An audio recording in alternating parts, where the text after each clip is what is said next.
Good morning friends and welcome to Gyanbaji YouTube channel the Hindu editorial session. दोस्तों आज हमारा lecture number 8 है और आज एक नहीं बल्कि दो दो टॉपिक्स है। आज का पहला टॉपिक है need for transparency and the second one will be data power.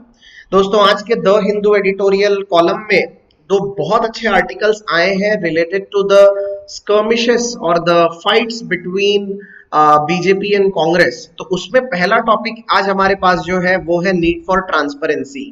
जैसा कि आपने अभी अभी पिछले एक दो दिनों में ये बातें सुनी होंगी कि कांग्रेस बार बार बीजेपी पर यह आरोप लगा रही है कि पीएम केयर फंड में जो अमाउंट जमा किया गया है उसको अब किसी ना किसी तरीके से ट्रांसपेरेंट किया जाए और पब्लिक के सामने डेमोक्रेसी में ये बातें रखी जाए स्पष्ट कि ये जो अमाउंट है ये टोटल कितना है, इसको कब और किस तरीके से यूज किया जाता है, जिसके ऊपर बीजेपी ने क्लैरिफिकेशन दिया है कि इस तरह की कोई भी चीज को पीएम केयर फंड को स्पेशली यानी ट्रांसपेरेंट करना उचित नहीं है। तो एक झगड़ा इसके ऊपर है, आज एक बहुत बढ़िया आर्टिकल इस पर आया हुआ है। दूसरी ओर डेटा पावर को लेकर एक और समस्या खड़ी हुई है। आपने सुना ही होगा कांग्रेस ने एक और आरोप लगाया है बीजेपी पर कि बीजेपी के एक नेता राजा सिंह जिन्होंने एक बहुत ही ब्लास्फेमस या एक भड़काऊ बात की थी एक भाषण में, जिसको लेकर बवाल मचा हुआ है कि ये पूरी की पूरी क्लिपिंग फेसबुक पर अपलोड की गई है और फेसबुक इंडिया ने इसे एक कॉम्प्रोमाइजिंग कंटेंट होने के बावजूद भी इसे अभी भी अपने फेसबुक पेज से हटाया नहीं है। तो कहीं फेसबुक इंडिया बीजेपी और बीजेपी के पावर्स के आगे झुकी हुई है? क्या कहीं दोनों के बीच में एक नेक्सस है? नेक्सस का मतलब होता है दोनों के बीच में कोई साठ गांठ या लिंक तो नहीं है। इसके ऊपर एक शानदार आर्टिकल आज आया हुआ है। तो चलिए सीधे हम कोशिश करते हैं आज इन आर्टिकल्स को समझें और आरसी पैसेजेस और वोकैबुलरी के साथ अपनी रीडिंग को थोड़ा और मजबूत करें। But before we do that सबसे पहले मैं आपको एक और खुशखबरी देना चाहता हूं। दोस्तों अभी तक द हिंदू एडिटोरियल एनालिसिस के जितने पिछले 7 सेशन हुए हैं मैंने उसकी एक प्लेलिस्ट बना के रखी है। So please without wasting time आप ज्ञानबाजी यूट्यूब चैनल पे जाइए और सातों के सातों सेशंस को एक एक करके देखिए, अच्छे नोट्स बनाइए, बहुत ही गंभीर और अच्छे मसलों पर अच्छे मुद्दों पर सेशंस कंप्लीट किए गए हैं। सो आई होप कि रीडिंग वाले पार्ट को लेकर जितने भी प्रॉब्लम बैंकिंग के स्टूडेंट्स के अंदर हैं उन सारी चीजों को ठीक करने के लिए आपको द हिंदू की ये स्पेशल सीरीज बहुत बहुत पसंद आएगी। So I will give you a small look. आप एक बार देख लीजिए कि ये प्लेलिस्ट कहां पर है और आपको कहां से ओपन करना है उसको। यस दोस्तों, तो जैसा कि आप सब देख सकते हैं ये है ये प्लेलिस्ट द हिंदू एडिटोरियल नाम की एक प्लेलिस्ट मैंने बना के रखी है। आप सीधे ज्ञानबाजी यूट्यूब चैनल पर जाइए और वहां पर जाने के बाद प्लेलिस्ट में आपको दो प्लेलिस्ट मिलेंगी। एक है डेली करंट अफेयर्स की प्लेलिस्ट और दूसरी जिसको मैं अभी स्क्रॉल कर रहा हूं ये वाली एक playlist, that is the Hindu playlist, right. ये यहाँ पर लिखा भी हुआ है नाम द हिंदू प्लेलिस्ट। तो यहाँ पर सारे ही लेक्चर से देखिए लाइन से the future of Indian secularism, उसके बाद फिर एक और टॉपिक था लेक्चर नंबर 7 का, फिर उसके बाद right by birth and then more than a vaccine it is about vaccination. तो टोटल 7 लेक्चर्स की पूरी सीरीज है यहाँ पर। इसे मैंने जानबूझकर उनके सीरीज के हिसाब से यानी जिनको इंपॉर्टेंस सबसे ज्यादा है उनको टॉप पर और उसके बाद फिर सीरियल ऑर्डर में वैसे लगाया हुआ है। तो प्लीज इसको आप ऐसे मत समझना कि इसको सीरियल ऑर्डर में क्यों अरेंज नहीं किया गया है, एज पर द इंपॉर्टेंस उनको वो सीक्वेंस दिया गया है। सो प्लीज इसको इसी ढंग से आप चाहे तो कवर अप कर सकते हैं। ऑलराइट, चलिए दोस्तों आगे बढ़ते हैं, सीधे चलते हैं आज के टॉपिक पर and let us find out कि what were the details of this article. सबसे पहले मैं शुरुआत करूंगा नीड फॉर ट्रांसपेरेंसी इस आर्टिकल से। आज हमारे लिस्ट में ये टॉपिक नंबर 1 है। तो I shall read and I will explain you कि इसमें कौन कौन सी चीजें हो सकती है। नीड फॉर ट्रांसपेरेंसी यानी लेखक यहाँ पर ये कहने की कोशिश कर रहे हैं कि भारत में अब एक पारदर्शिता की जरूरत है। Transparency, transparency is a noun, इसका मतलब होता है पारदर्शिता और transparent it will be a noun as well as adjective. तो नीड फॉर ट्रांसपेरेंसी का मतलब होगा पारदर्शिता की एक आवश्यकता है। अब किस चीज में है, चलिए पढ़ते हैं। The government must not stall queries related to the operations of the PM Care Fund।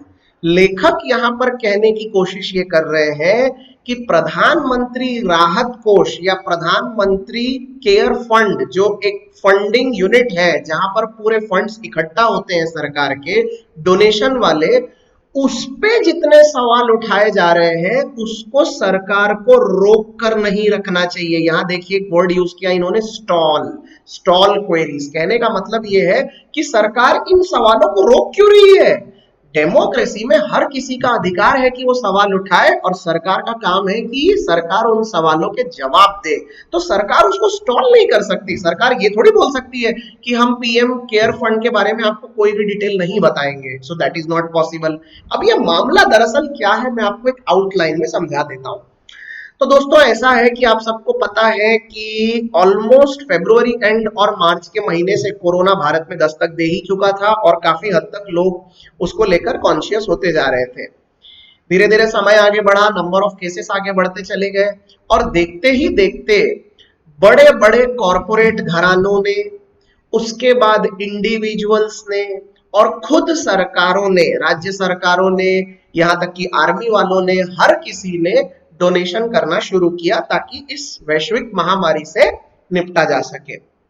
अब हर किसी ने पीएम केयर फंड में प्रधानमंत्री जी की अपील पर पैसे जमा करने शुरू किए। तो बड़े बड़े कॉरपोरेट फर्म्स ने तो मतलब 100 200 करोड़ रुपए तक अमाउंट दे दिया। तो हुआ ये कि एक बहुत हैवी अमाउंट इसमें जमा हो गया।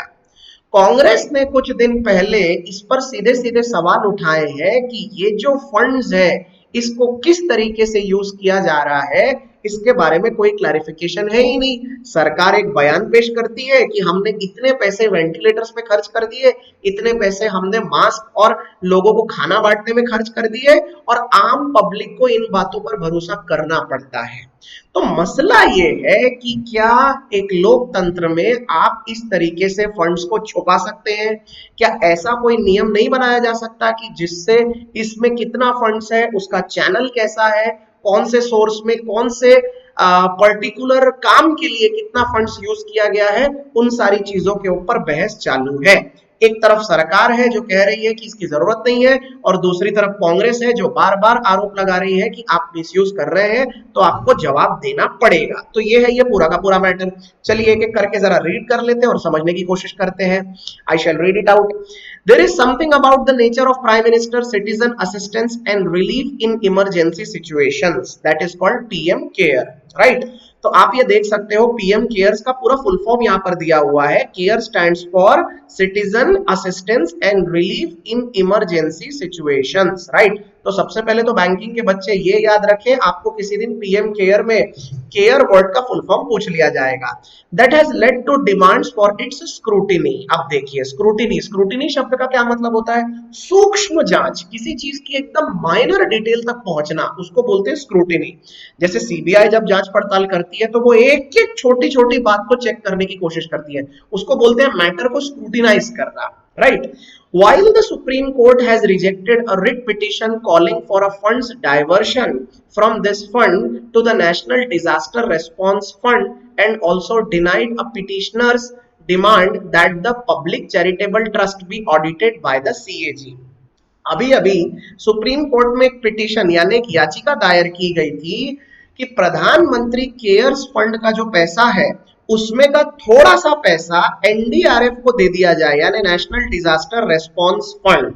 ओके, आपको याद है ना दोस्तों, अभी जो केरला में प्लेन क्रैश हुआ था, उस केरला के प्लेन क्रैश में केरला के चीफ मिनिस्टर पिनरई विजयन ने एनडीआरएफ को भी वहां पर मामले की जांच पड़ताल के लिए बुलाया था। तो एनडीआरएफ वो है कि उनको भी ये फंड्स पार्शियली दिए जाए, ऐसी एक कोर्ट में पिटीशन आई थी। और उस पिटीशन में एक बात और रखी गई थी, एक डिमांड रखी गई थी कि ये जो पीएम केयर फंड का पैसा है इसके ऊपर ऑडिटिंग होनी चाहिए। ऑडिट का मतलब होता है जांच होनी चाहिए, किसके द्वारा? भारत की सबसे बड़ी निष्पक्ष जांच एजेंसी सीएजी द्वारा। अब आपने ये वर्ड अक्सर सुना होगा, मैं यहाँ जगह नहीं है तो मैं पूरा फुल फॉर्म लिख नहीं सकता, लेकिन आप ध्यान से सुनिए। Comptroller and auditor general, comptroller and auditor general. जितने नए स्टूडेंट हैं जिनको सिवाय इसके फुल फॉर्म के कुछ भी नहीं मालूम, तो उनको मैं एक लाइन में समझा देता हूं सीएजी हमारे देश की एक निष्पक्ष जांच एजेंसी है। इनके पास वो अथॉरिटीज होते हैं जिसके थ्रू ये किसी भी सरकारी डिपार्टमेंट का, किसी भी पर्टिकुलर ऑफिस का अच्छा ऑडिट कर सकते हैं और उस ऑडिट के थ्रू पैसे का हेर फेर, पैसे की लेन देन, पावर्स का ट्रांसफर, शिफ्ट, सारी चीजों के बारे में डिटेल निकाल सकते हैं और सरकार तक और सुप्रीम कोर्ट तक वो रिपोर्ट पेश कर सकते हैं। इससे पहले 2G का जो घोटाला हमारे देश में 2008-2009 में सामने आया था, उस समय, माफ करना 2010 की बात है शायद, 2010 में जो ये मामला सामने आया था उसमें सीएजी ने एक बहुत बड़ी भूमिका निभाई थी। आपको याद ही होगा, कॉमनवेल्थ गेम्स का एक घोटाला हुआ था भारत में, वो भी सीएजी ने उजागर किया था। कर्नाटक में जो कोलगेट स्कैम हुआ था, कोयला घोटाला हुआ था, वो भी सीएजी ने सामने लाया था। तो सीएजी हमारे देश की एक निष्पक्ष जांच एजेंसी है। और अभी अभी आपको पता होगा कि जम्मू कश्मीर के जो लेफ्टिनेंट गवर्नर हैं गिरीश चंद्र मुर्मू, उनको सीएजी का नया चीफ बनाया गया है। तो अभी एक मामला दायर हुआ है कोर्ट में, एक पिटीशन दायर हुई है कि जो पीएम केयर फंड है उसको सीएजी के ऑडिट के रडार में लाया जाए, ताकि प्रधानमंत्री केयर फंड में जितना पैसा आता है वो सब सीएजी के द्वारा निष्पक्ष उसकी जांच हो, ताकि सरकारें इसका मिसयूज ना कर पाए। यहां तक आपको बात समझ में आई या नहीं आई? राइट, आगे बढ़ते हैं।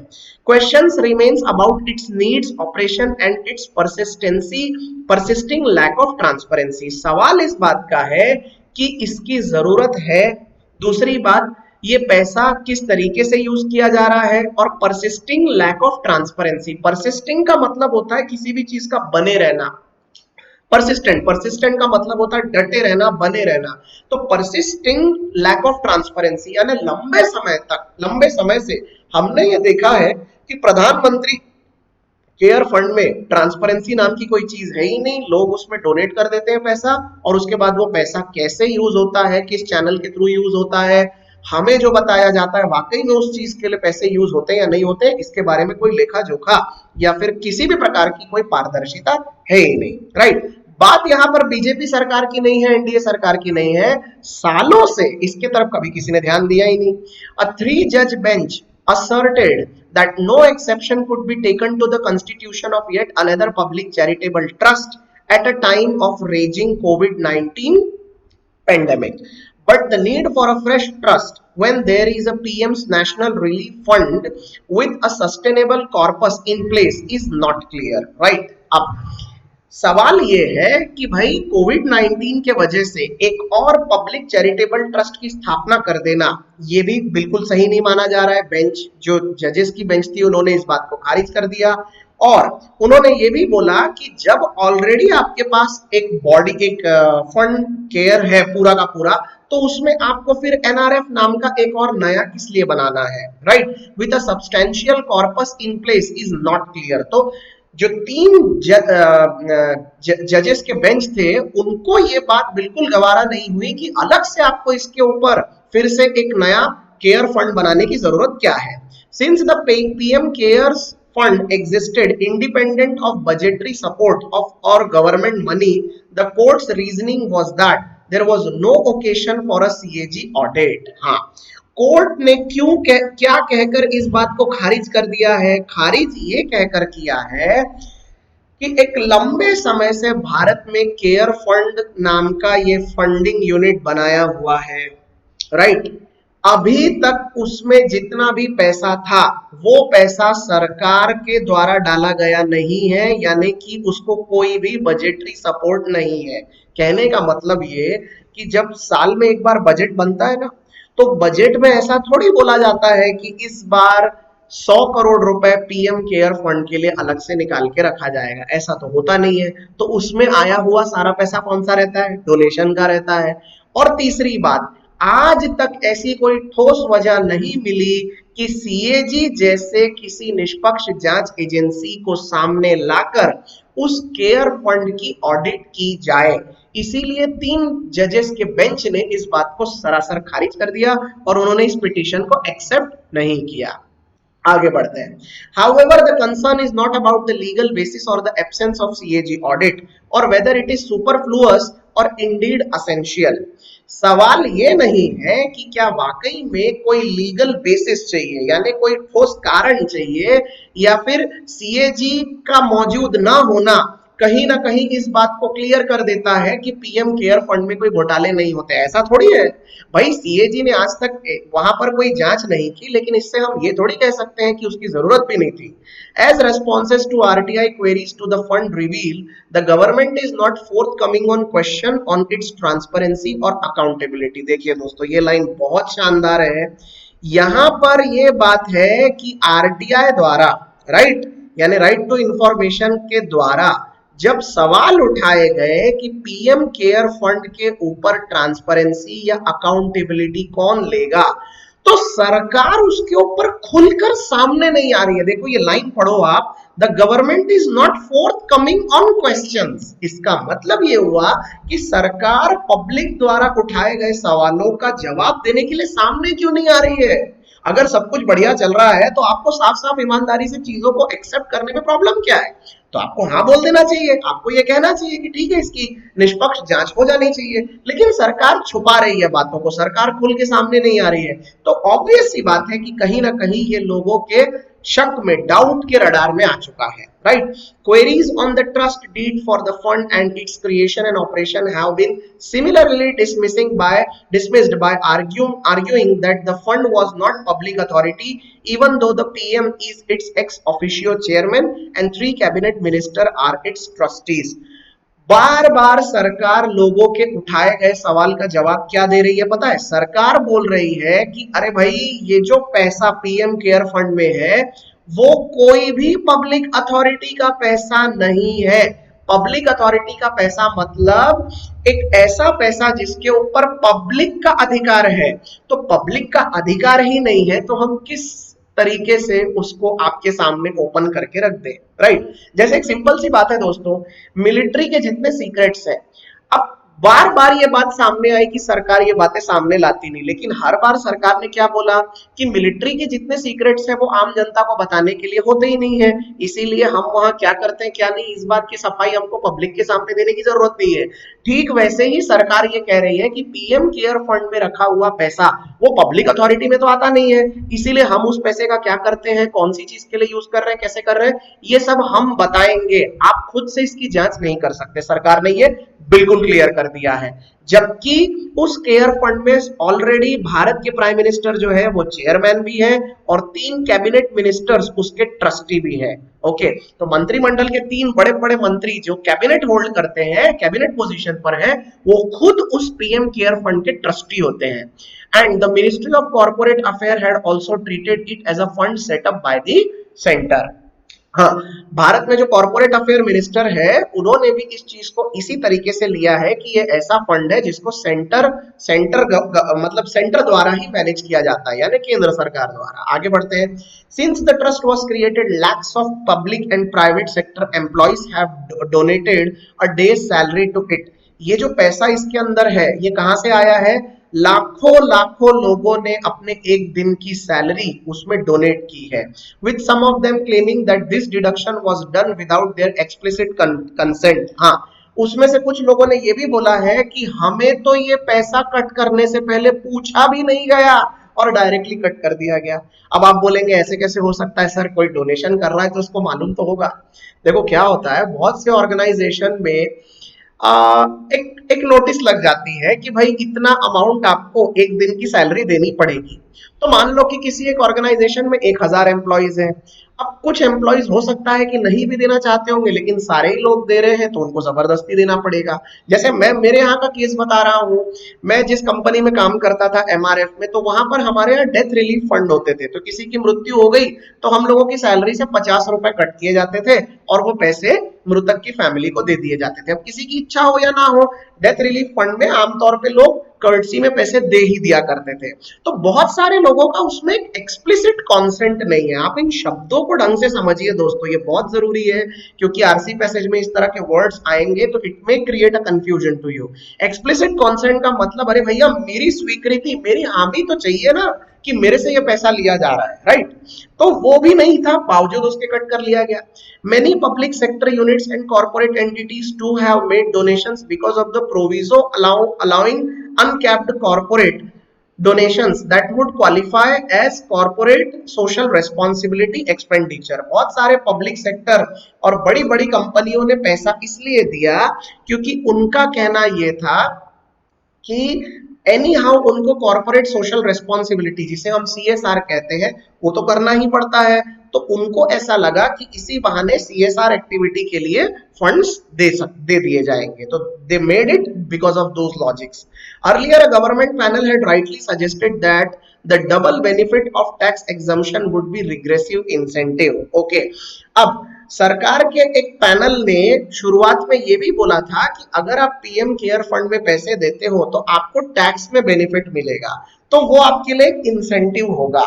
ओके, तो हो सकता है कि बहुत से लोगों ने उस चक्कर में वो पैसा दे दिया हो। Thus for the exact amount of donation and a clear breakup of the expenditure from the fund have not been provided apart from an announcement in May that 3,100 crore has been sanctioned from it to be spent on ventilators, migrant workers, welfare and vaccine development. अब ये line आपको ढंग से समझनी पड़ेगी दोस्तों। इसमें ये बोला जा रहा है कि इतना सब कुछ बोलने के बावजूद भी जो पैसा उस डोनेशन के बॉक्स में आया, पीएम केयर फंड में आया, उसका क्लियर ब्रेकअप कहीं पर भी दिया हुआ नहीं है। यहाँ ब्रेकअप शब्द का मतलब क्या है? ब्रेकअप का मतलब है कौन सी चीज और कितने लोगों ने कौन कौन से फंड दिए। जैसे आपका सैलरी ब्रेकअप होता है ना, तो उसमें आपका बेसिक रहता है, आपका हाउस रेंट अलाउंस रहता है, नाइट ड्यूटी अलाउंस रहता है, राइट? इसको बोलते हैं ब्रेकअप। उसी तरीके से पीएम केयर फंड के अंदर भी ब्रेकअप होगा। इंडिविजुअल्स ने कितने पैसे दिए, एनजीओज ने कितने पैसे दिए, कॉर्पोरेट्स ने कितने पैसे दिए, सरकारी कंपनियों ने कितने पैसे दिए, आर्मी वालों की तरफ से कितने पैसे आए। तो ऐसा कोई क्लियर ब्रेकअप तो हमारे पास है ही नहीं, हमको तो सिर्फ यानी दूर से ही देखना है उसको। और सरकार ने बाद में ये भी बोला कि उस पीएम केयर फंड में से 3,100 करोड़ रुपए, now this is a humongous amount, very big amount, 3,100 crore रुपए सरकार ने सैंक्शन किए हैं। किस पे? वेंटिलेटर्स पे, माइग्रेंट वर्कर के वेलफेयर पे और वैक्सीन डेवलपमेंट पे। अब मैंने तो खुद ही रविशंकर प्रसाद जी का एक बयान इसमें सुना था जिसमें वो बार बार ये बता रहे हैं कि वैक्सीन डेवलपमेंट के लिए उन्होंने ये पैसा दिया है। अब एग्जैक्टली कितना पैसा दिया है, 200 करोड़ रुपए, 400 करोड़ रुपए, वो सब उन्होंने नहीं बताया है। लेकिन भारत में वैक्सीन डेवलपमेंट का जो काम चालू है, जिसके लिए हमने यूके के साथ पार्टनरशिप करके रखी है, तो उसमें पीएम केयर फंड का पैसा लगा हुआ है, वेंटिलेटर्स का पैसा लगा हुआ है, और माइग्रेंट वर्कर्स के वेलफेयर कार्यक्रम के लिए, जैसे उनके रोजगार के लिए या फिर एम नरेगा कार्यक्रम को बढ़ावा देने के लिए ये सब पैसा जा रहा है। तो सरकार अलग अलग तरीके से इसको बेनिफिट में लेने की कोशिश कर रही है। States have led the response to कोविड-19 and their resources have increasingly been stretched by the continuing rise in the infections and death which have crossed 2.8 million and 54,000 mark respectively. अरे भाई, अब इतना पैसा तुमने लगा दिया है तो फिर केसेस भी तो कम नहीं हो रहे हैं ना। अगर आपने 3,100 करोड़ रुपए निकाल के लगाया है तो स्वाभाविक सी बात है कि इस पैसे से कोरोना फिर कंट्रोल में आना चाहिए था, लेकिन वैसा तो कुछ भी नहीं हुआ। भारत में इस वक्त 2.8 मिलियन केसेस हो चुके हैं। कैन यू इमेजिन दोस्तों? अब हम 28 लाख के आगे जा रहे हैं। कल की बात है 67,000 केसेस आए हैं। आज के द हिंदू के फ्रंट पेज में आया है कि महाराष्ट्र में एक दिन में 13,500 से ज्यादा केसेस आए हैं, और जबकि अभी तक 54,000 लोगों की मृत्यु हो चुकी है। So this is really really very dangerous. At the very least, RTI requests that seek to understand how funds are being received and how they are being disbursed so far should be seen as a legitimate। ये एक बहुत ही सामान्य बात है। Okay, यहाँ पर आप least word को समझने की कोशिश करो। लेखक ये बोलने की कोशिश कर रहे हैं कि अरे भाई, हम ज्यादा थोड़ी मांग रहे हैं, हम तो लोकतंत्र में इतना बोल रहे हैं कि कम से कम आरटीआई की इस बात का सम्मान करना ही चाहिए कि पीएम केयर फंड में आने वाला पैसा और पीएम केयर फंड के थ्रू जो पैसा आप डिसबर्स कर रहे हो, अरे भाई, उसे आप ईगो पे मत लो, उसे आप किसी दूसरे तरीके से मत लो, उसे लेजिटिमेट तस्वीर दो। लेजिटिमेट यानी उसको एक कानूनी तस्वीर दो, उसे एक लीगल तस्वीर दो। Also, more needs to be done by the government to publicize donations to the more accountable NDRF, which allows for a transfer of funds to state। हाँ, सरकार को इसके बारे में भी सोचना चाहिए, डोनेशंस को मोर अकाउंटेबल बनाना चाहिए, accountable NDRF which allows for a transfer of funds to states. Okay, NDRF को पैसा देना जरूरी है सो दैट वो पैसा अलोकेट किया जा सके अलग अलग राज्यों को उनकी स्थिति से निपटने के लिए। देखिए, जो एनडीआरएफ होता है ना, नेशनल डिजास्टर रिलीफ फंड, ये एक्चुअली में हर एक राज्यों में अलग अलग इसकी यूनिट्स होती हैं। तो एनडीआरएफ को अगर आप पैसा दे देते हो तो हर राज्य अपने अपने लेवल पर उससे निपट सकता है, तो उसके बारे में भी सरकार को सोचना चाहिए। तो आई होप आपको ये आर्टिकल एक काफी हद तक समझ में आया, आपको ये समझ में आया कि पीएम केयर फंड के ऊपर क्या सवाल उठाए जा रहे हैं और लोगों का कंसर्न उसके पीछे क्या है, राइट। इससे रिलेटेड अगर कोई भी डाउट आपको हो तो प्लीज कमेंट थ्रेड में मुझे लिखिए, डाउट पूछिए, आपके सवालों के जवाब देने में बड़ी खुशी मिलती है भाई। चलिए तुरंत चलते हैं हमारे आज के दूसरे आर्टिकल में। आज का दूसरा आर्टिकल है दोस्तों डेटा पावर। अब ये टॉपिक भी बहुत बढ़िया है, सो प्लीज पेशेंस रखिए और इस टॉपिक को भी आज जरा हम कुछ मिनटों में क्लियर कर ही लेते हैं। सबसे पहले मैं इस टॉपिक का आपको एक ब्रॉड पर्सपेक्टिव बता देता हूं कि ये टॉपिक किस चीज के ऊपर है, जरा ध्यान से सुन लीजिएगा। इसके ऊपर आपको ऐसे आ सकते हैं, इसके ऊपर आपको एक आरसी का पैसेज तो बिल्कुल आएगा ही आएगा, लेकिन इसके साथ ही साथ जीडी के लिए भी एक शानदार टॉपिक है दोस्तों। आपको याद होगा कुछ दिन पहले कांग्रेस ने बीजेपी पर यह आरोप लगाया था कि फेसबुक पे बीजेपी के एक बहुत बड़े नेता का एक वीडियो वायरल हुआ है जिसमें उन्होंने मतलब भड़काने वाली बातें की हैं, धार्मिक चीजों में, मतलब दो गुटों के बीच में या दो दो धर्मों के बीच में उन्होंने कुछ ऐसी बातें की है जो पब्लिकली एक्सेप्टेड नहीं है, राइट। इसे हम इंग्लिश में ब्लास्फेमस कहते हैं, राइट। तो ब्लास्फेमस टाइप की बातें की है, तो फेसबुक के कानून के मुताबिक इस तरह की कोई भी चीजें जो वायलेंस क्रिएट कर सकती है उसको तो हटा देते हैं फेसबुक वाले। ऐसे कई उदाहरण हैं। तो अब राजा सिंह जिन्होंने ये ब्लास्फेमस बात की थी, उनका भाषण फेसबुक से क्यों नहीं हटाया जा रहा है? कहीं ना कहीं बीजेपी के लीडर्स और फेसबुक के बीच में साठगांठ है और बीजेपी बिल्कुल नहीं चाहती है कि इन चीजों को हटाया जाए। तो फेसबुक वाले अपने काम से, अपने कमर्शियल प्रोमिसेस से हट रहे हैं, अपने जो उनके दायरे होते हैं फेसबुक के, जो लिमिटेशंस होते हैं, उसके आगे जाकर रूलिंग पार्टी के लिए कॉम्प्रोमाइज कर रहे हैं। ये गलत है। तो ये फेसबुक पर भी उंगली उठा रहे हैं और साथ ही साथ ये कांग्रेस बीजेपी पर भी उंगली उठा रहे हैं। ये है ये पूरा का पूरा मामला। तो आपको ब्रॉड समझ में आ गया। चलिए अब जरा फटाफट रीडिंग कर लेते हैं। India cannot allow a nexus between influential tech giants and powerful politicians. लेखक ये कह रहे हैं कि भारत इस बात को कभी नहीं स्वीकार करेगा कि बड़े बड़े कॉर्पोरेट्स, टेक जायंट्स का मतलब होता है टेक्नोलॉजी की बहुत बड़ी कंपनी, जैसे गूगल, गूगल एक टेक जायंट है, फेसबुक, फेसबुक एक टेक जायंट है, उसी तरह से एप्पल, एप्पल एक टेक जायंट है। टेक का मतलब है टेक्नोलॉजी, जायंट का मतलब होता है विशाल, बहुत बड़ा, राइट। एंड पावरफुल पॉलिटिशियंस, तो बड़े बड़े राजनेताओं के बीच में और टेक जायंट के बीच में जो नेक्सस बना हुआ है, नेक्सस का मतलब मैंने क्या बताया था दोस्तों, एक लिंक, राइट। आपको इसको और सरल शब्दों में समझना है तो ये वर्ड आपको थोड़ा आसान पड़ेगा, साठगांठ। साठगांठ बनी हुई है, इस बात को भारत कभी स्वीकार नहीं करेगा। तो क्या है भैया मामला, जरा पढ़ ले। An investigative report by the Wall Street Journal last week has raised troubling questions about whether Facebook, the world's largest social media network, goes easy on hate speech violation by BJP leaders so as to be on a right side of the ruling party, right।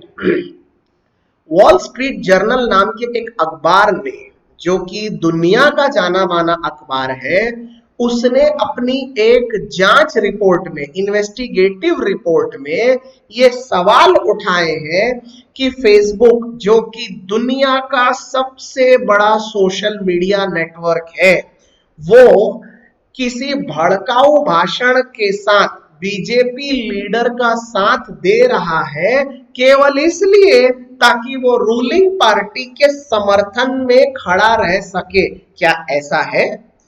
ऐसे सवाल उठाए गए हैं दोस्तों। आपको ये सुनकर बड़ा ताज्जुब होगा कि चाइना में गूगल ने एंट्री करने के लिए अपने नियम कानूनों से कॉम्प्रोमाइज किया था। एक समय था, लास्ट ईयर में मेगा सेशन ले रहा था संडे को, और मुझे अभी भी याद है गूगल के कई बड़े बड़े लोगों ने गूगल से नौकरियां छोड़ दी थी, केवल इसलिए क्योंकि उन्होंने गूगल को ये काम करते हुए देखा कि चाइना में एंट्री पाने के लिए, चाइना का मार्केट कैप्चर करने के लिए गूगल ने अपने काम करने के तरीकों से कॉम्प्रोमाइज किया था। बहुत सारी हिस्ट्री को उल्टा दिखाया था, है ना, और बहुत सारी चीजों को उन्होंने छुपा दिया था, जो कि गूगल कभी नहीं करता, राइट। तो उसी तरीके से क्या फेसबुक भी अपने इरादों से कॉम्प्रोमाइज कर रहा है केवल इसलिए क्योंकि वो बीजेपी के गुड बुक्स में बना रहे? ऐसा है। The journal story specifically refers to the case of BJP Telangana MLA T Raja Singh. देखा, मैंने आपको बोला था ना कि ये सब मामला कहां से उठा है। राजा सिंह नाम के एक एमएलए है बीजेपी के, उनके द्वारा दिए गए एक भाषण के रूप में ये बातें सामने आई है। ये तेलंगाना से एमएलए है, यानी विधायक है, who it says has not been yet removed from Facebook despite his controversial post about Muslims that were found to be in violation of its own rule and also deemed dangerous. Okay, उनके उस post को, अब वो हालांकि इससे पहले उन्होंने इस तरह के कुछ वीडियोस भी बनाए हैं जो कि वायरल हुए थे, अब यहाँ पर किसी पोस्ट की बात की गई है, तो उनका एक पोस्ट है फेसबुक में जो कि काफी भड़काऊ है, मुस्लिमों के खिलाफ है, कंट्रोवर्शियल है, यानी विवादास्पद तो है ही, और ऐसा लगता है कि थोड़ा सा डेंजरस है। तो इतना होने के बावजूद भी फेसबुक उसे क्यों नहीं हटा रहा है? Elsewhere Facebook reportedly does remove people with such profile and problematic action from the platform. लेकिन दूसरी तरफ फेसबुक ने ठीक इसी तरह के काम जो दूसरे लोगों ने कहीं और किए हैं, ऐसे भड़काने वाले, उनके पोस्ट को तुरंत फेसबुक ने हटाया है। उन्होंने उदाहरण भी दिया है। Radio host Alex Jones and Nation of Islam leader Louis Farrakhan are examples. एक रेडियो के होस्ट है एलेक्स जोन्स, और इस्लामिक लीडर है एक बहुत बड़े लुई फरा खान। इन्होंने जो बयान दिए थे उसको फेसबुक ने तुरंत हटा लिया था अपने पोस्ट से, लेकिन राजा सिंह के मामले में पता नहीं क्यों चुप है। In this case the supposed reason for not acting against mister Singh is more problematic that the lack of action itself. अब देखिए ये लाइन कितनी मजेदार है। यहां पर यह बोल रहा है कि इन दिस केस, यानी इस मामले में जो कारण है, ओके, एक्शन ना लेने का, उससे ज्यादा ये बात जानना जरूरी है कि lack of action itself is problematic, की मतलब कारण तो छोड़ो, उसके खिलाफ एक्शन लेना ही प्रॉब्लमेटिक लग रहा है शायद फेसबुक को, राइट। मतलब आप, एक ऐसी चीज होती है ना कि भाई आपको पता है कि कोई कोई बात गलत हो रही है, कोई चोरी कर रहा है, कोई पब्लिक में सिगरेट पी रहा है, आप देख रहे हैं, आपको पता है कि प्रॉब्लम है, लेकिन बावजूद इसके आप कहने से डरते हैं क्योंकि आप किसी मुसीबत में नहीं फंसना चाहते, तो वो उसी बात को उजागर कर रहा है। For the journals report goes on to say that miss Ankhi Das, Facebook's public policy director in India, okay, Ankhi Das ये एक व्यक्ति है जो फेसबुक के पब्लिक पॉलिसी की डायरेक्टर है भारत की, was against taking this post down as well as those of 3 others. उन्होंने इस पोस्ट को हटाने से और इस तरह के 3 और पोस्ट हटाने से उन्होंने साफ मना कर दिया। Okay, she reportedly told her colleagues that punishing violations by politicians from Mr. Modi's party would affect the company's business prospect in the country। अब ये डबल इन्वर्टेड कॉमा में जो लाइन है, ये बिल्कुल दूध का दूध और पानी का पानी कर देती है आज के पूरे इस आर्टिकल को। मिस अंकी दास का कहना ये है कि कंपनी की बिजनेस सेंटिमेंट्स को बहुत फर्क पड़ेगा अगर वो इन पॉलिटिशियंस को और उनके स्टेटमेंट को फेसबुक से हटा देती है, तो वो रूलिंग पार्टी यानी मिस्टर मोदी की पार्टी के खिलाफ जाके कोई भी काम नहीं करना चाहते। तो अब आपको समझ में आ गया है। अब इस तरह का आरोप प्रत्यारोप पूरा चल रहा है। राजा सिंह का भी स्टेटमेंट इसमें आया, उन्होंने बोला मेरा ऐसा कोई भाषण नहीं है जिसको आपत्तिजनक कहा जा सके, उन्होंने अपना स्पष्टीकरण दिया है। बहरहाल अगर आपको ये सुनना है, देखना है, तो आप फेसबुक पोस्ट पे जाके देख सकते हैं, इसके ऊपर हजारों लोगों ने कमेंट्स भी किए हैं।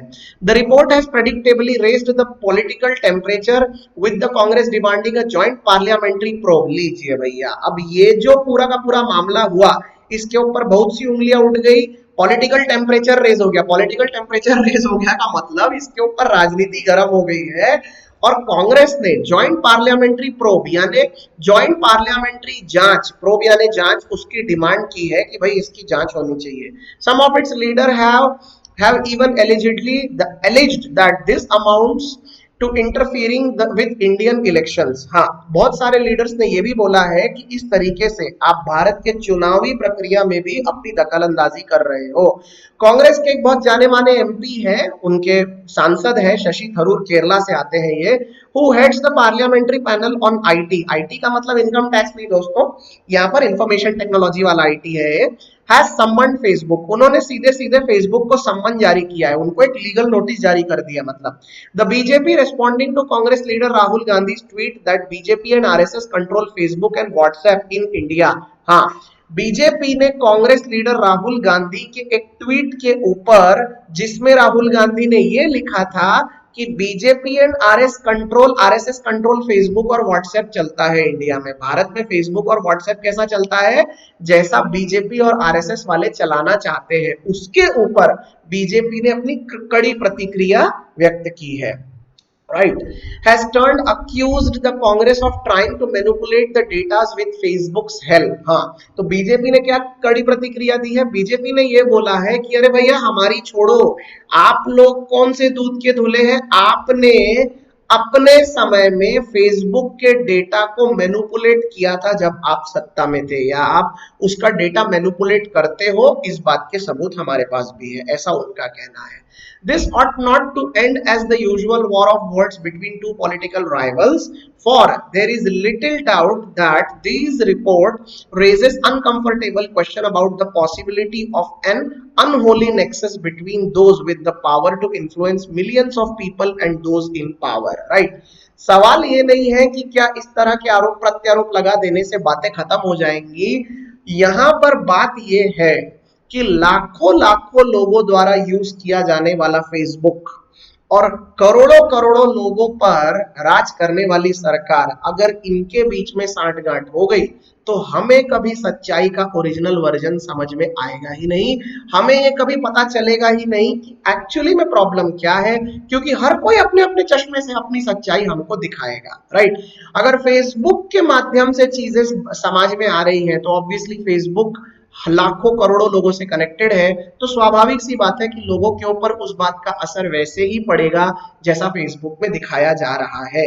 इसीलिए फेसबुक जैसे एक जिम्मेदार प्लेटफॉर्म को इन बातों को संवेदनशीलता से लेना चाहिए, कहने का मतलब ये है। अब आखिरी लाइन देखिए, that too in the country with a billion plus population that is open to business for such internet companies, it is difficult to deny that the protagonist is a powerful social network which till date carries the taint of being the source of data which the political consulting firm Cambridge Analytica allegedly harvested in its quest to sway elections। right, यानी इसके पीछे एक political agenda है, एक powerful social network काम करता है, जहां पर मतलब ये होता है कि कंसल्टिंग फर्म जो है, पॉलिटिकल कंसल्टिंग फर्म जैसे कि कैम्ब्रिज एनालिटिका, ये इन सारे लोगों के ऊपर आरोप है कि ये इलीगली हार्वेस्ट करते हैं बहुत सी चीजों को ताकि इलेक्शंस में किसी एक को माइलेज मिल जाए। आप एक पल के लिए कल्पना करिए, मैं एक हाइपोथेटिकल केस बता रहा हूं, अमेरिका में इलेक्शंस होने वाले हैं, जो बाइडेन जो है वो कंपीट करने वाले हैं डोनाल्ड ट्रंप के साथ।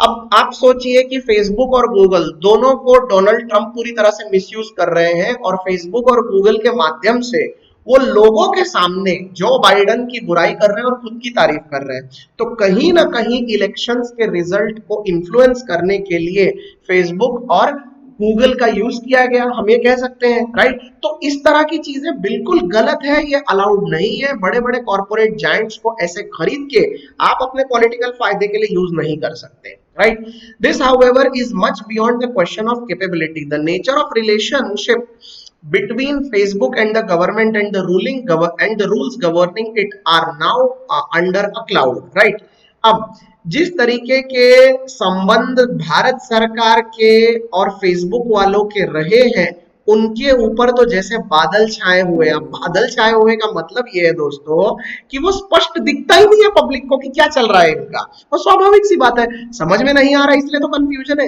There is a need to dispel misgivings about Facebook's lobbying in the corridors of power. Lobbying, lobbying का मतलब होता है इकट्ठा करके रखना, यानी फेसबुक किसी भी तरीके से जो कॉर्पोरेट लॉबिस्ट है बहुत बड़े बड़े, या फिर जो ये पॉलिटिकल लॉबीज जो होती है उसको अपने साथ बना के रखना चाहती है ताकि उनका बिजनेस चलता रहे। Only a full fledged inquiry can help reveal the truth. अब देखिए दोस्तों, यहाँ पर समझने वाली बात क्या है, ये इंक्वायरी वर्ड की स्पेलिंग देखिए आप, एक होता है ई वाला इंक्वायरी और एक होता है आई वाला इंक्वायरी। ई वाला इंक्वायरी का मतलब होता है एक नॉर्मल पूछताछ, जैसे आप रेलवे स्टेशन में इंक्वायरी करते हैं, बैंक में डीडी का फॉर्म कहाँ है पूछने के लिए इंक्वायरी कर लेते हैं, वो इंक्वायरी। और आय वाले इंक्वायरी का मतलब होता है इन्वेस्टिगेशन, इसका मतलब होता है जांच पड़ताल। तो स्वाभाविक सी बात है कि वो वाले इंक्वायरी की बात की जा रही है, तो वहां सवाल उठाए जा रहे हैं कि पूरी पूरी जांच पड़ताल होनी चाहिए इस मामले की, सो दैट सच्चाई हमारे सामने आ सके। तो आई होप आपको ये दोनों आर्टिकल आज के समझ में आए और इन दोनों को समझने में आपको काफी आसानी हुई। ये इस वक्त भारत देश में एकदम हॉट ऑफ द प्लेट मुद्दे हैं जिसके ऊपर बार बार बहस चल रही है। आज के दो आर्टिकल काफी लेंदी और थोड़े से एग्जॉस्टिंग थे, इसीलिए मैंने इन आर्टिकल्स को चुना है आज के डिस्कशन के लिए। तो उम्मीद करता हूं कि आपको ये पूरा का पूरा पार्ट समझ में आया। अगर इसके ऊपर आपके कोई और डाउट्स है तो please feel free to contact me, please feel free to write comments, मैं उसका जरूर आपको जवाब दूंगा। दोस्तों, आने वाले दिन में करंट अफेयर्स की एक शानदार सीरीज में बहुत जल्दी शुरू करने जा रहा हूं जिसमें हम न्यूज़पेपर्स और जीके के क्वेश्चंस करेंगे। अगर आपको इस तरह की कोई सीरीज अपेक्षित है ज्ञानबाजी से तो प्लीज कमेंट थ्रेड में अपने विचार हमारे सामने जरूर रखिएगा और बताइएगा कि आप भी करंट अफेयर्स की कोई सीरीज चाहते हैं या नहीं चाहते हैं। तो दोस्तों, आज के लिए केवल इतना ही। जाने से पहले आपको एक और चीज दिखा देते हैं। यस, ये है हमारे टेलीग्राम चैनल की लिंक जो कि मैं आपको हर बार बताता आता हूं। इस लिंक पर जाइए और जितना भी करंट अफेयर्स का शानदार मटेरियल है वो आप प्लीज यहां से डाउनलोड कर लीजिए। इस वक्त मैं रोज न्यूज़पेपर्स दे रहा हूं इस ग्रुप पर, उसके साथ टॉप हेडलाइंस दे रहा हूं, जनरल अवेयरनेस के 10 एमसीक्यूज भी आपको दिए जा रहे हैं, आपको डेली क्विजेस भी दिए जा रहे हैं, साथ ही साथ कोरोना मीटर के थ्रू रोज कोरोना अपडेट्स आपको दिए जा रहे हैं। और इतना ही नहीं दोस्तों, आपको वोकैबुलरी और खबर दिन भर का पार्ट भी दिया जा रहा है। तो इतना सब कुछ आपको रोज मिल रहा है, इसलिए टेलीग्राम चैनल ज्ञानबाजी को आज ही आप ज्वाइन करें और इन सारे फ्री ऑफ कॉस्ट मटेरियल का फायदा उठाएं। अपार्ट फ्रॉम दैट, अगर आपने अभी तक यूट्यूब चैनल को सब्सक्राइब नहीं किया है तो प्लीज सब्सक्राइब कर ले। आने वाले दिन में बहुत शानदार वीडियोस आपका वेट कर रहे हैं। तो आज के लिए बस इतना ही। वीडियो पर अंत तक बने रहने के लिए आपका बहुत बहुत धन्यवाद। आपका दिन शुभ हो।